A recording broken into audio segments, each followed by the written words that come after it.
आप आयुर्वेद के ऊपर हंस दे रहे हो, आप मैथमेटिक्स पे हंस दे रहे हो, आप वेदों पे हंस दे रहे हो, तो भाई आरफा खानम शेरवानी में और आप में डिफरेंस क्या है? उन्होंने पॉडकास्ट में बहुत सारी ऐसी बातें की है। खाली बात सिर्फ स्वामी दयानंद तक सीमित नहीं है। उन्होंने और जितने मतलब संप्रदाय और जितने आइडियोलॉजीज के जो जो पूज्य लोग हैं, सबका मजाक उड़ाया। यदि कोई किसी एक का मजाक उड़ा रहा है या एक का खंडन कर रहा है और दूसरे का समर्थन कर रहा है, तो हो सकता है वो किसी प्रकार का हिंदू हो। अच्छा, आचार्य जी उन्होंने एक और बात कही कि हीलियोसेंट्रिक मॉडल यानी भूभ्रमण, अर्थ जो है वो सन के अराउंड रिवॉल्व करती है, चक्कर लगाती है या अपनी धुरी पर भी घूमती है। ये बात बहुत ज्यादा भारतीयों को नहीं पता थी, सिवाय आर्यभट्ट के, और वो भी सिर्फ अपनी धुरी पर। उन्होंने जो प्रश्न किया है ये टोटल सनातन परंपरा के ऊपर है कि हीलियोसेंट्रिक मॉडल वेदों में है ही नहीं।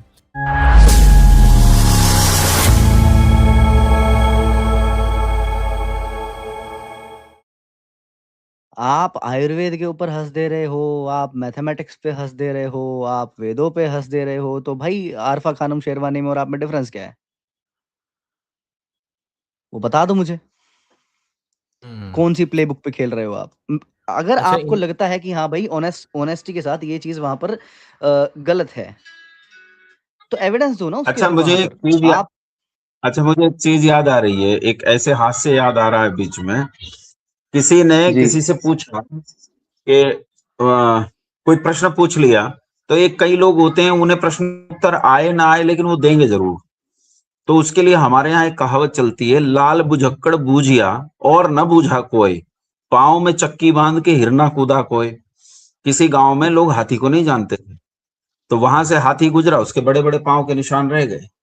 तो पूछा गया, भाई ये कौन सा जानवर गया? तो लाल बुजक्कड़ बूझ गया और ना बूझा कोई, केवल लाल बुजक्कड़ ने बताया। कैसे? अब उसने हिरन देखा था, बोले भाई ये जरूर कोई हिरन था जो पाँव में चक्की के बड़े बड़े पाट बांध के कूद के गया है, उसी के पाँव के निशान रह गए। बिल्कुल ऐसे जवाब है उनके। उन्होंने पॉडकास्ट में बहुत सारी ऐसी बातें की है।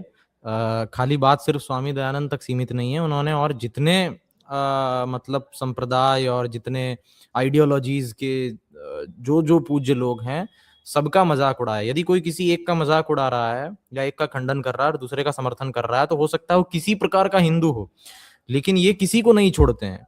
तो ये निश्चित तौर पर थोड़े बहुत वामपंथियों जैसे लक्षण हो सकते हैं। बहुत कैजुअली बोल रहा हूं, मेरे पास कोई एविडेंस फिलहाल दिखाने के लिए नहीं है कि वामपंथी है, लेकिन वो पॉडकास्ट में ऐसी बातें कर रहे हैं। अच्छा, आचार्य जी उन्होंने एक और बात कही कि हीलियोसेंट्रिक मॉडल यानी भूभ्रमण, अर्थ जो है वो सन के अराउंड रिवॉल्व करती है, चक्कर लगाती है या अपनी धुरी पर भी घूमती है। ये बात बहुत ज्यादा भारतीयों को नहीं पता थी, सिवाय आर्यभट्ट के, और वो भी सिर्फ अपनी धुरी पर। वो सूर्य के चक्कर लगाती है। प्रॉपर हीलियोसेंट्रिक मॉडल तो उनको भी नहीं पता था, और पूरे वैदिक इतिहास में ये किसी को नहीं मालूम था। ये सिर्फ अभी अभी हालिया में पता चला है। लेकिन इसमें स्वामी दयानंद का हमेशा ये दावा रहा है कि हीलियोसेंट्रिक मॉडल जो है वो सीधा वेद में ही है, और हम सब दिखाते भी आए हैं। पहले भी हमने दिखाया, इसी चैनल पर दिखाया है। हाइपर क्विज पे ही मैंने एक पॉडकास्ट किया था, उसमें बताया था कि पूर्वाचार्यों ने भी ऐसा किया। आचार्य सायण ने, उवट महिधर, जितने जो दूसरे ट्रेडिशन के भी भाष्यकार हैं, उन्होंने भी ये बात मानी है। तो इन्होंने जो प्रश्न किया है ये टोटल सनातन परंपरा के ऊपर है कि हीलियोसेंट्रिक मॉडल वेदों में है ही नहीं। हालांकि इस पर मैं बहुत ज्यादा अभी मटेरियल नहीं दूंगा, क्योंकि इसी विषय पे ऑलरेडी हम कुछ कार्य कर रहे थे, उसको मैं अभी रिवील नहीं करूंगा। कोई इंसिडेंस से नित्यानंद जी ने भी, सनातन रिवेल जी की गर्दन हिल रही है तो आप अंदाजा लगा सकते हैं कि पहले से हम लोग कर रहे थे, और कोई इंसिडेंस ऐसा रहा कि इन्होंने भी इस पर अपनी बकवास कर दी। तो जब ये आएगा बाहर तो हम देखेंगे कि भूभ्रमण का सिद्धांत कितना ऑथेंटिक है, एकेडमिक्स में वो कितना जाता है, कितना नहीं जाता है। पर फिलहाल इन्होंने इस तरह के बहुत सारे क्लेम किए हैं।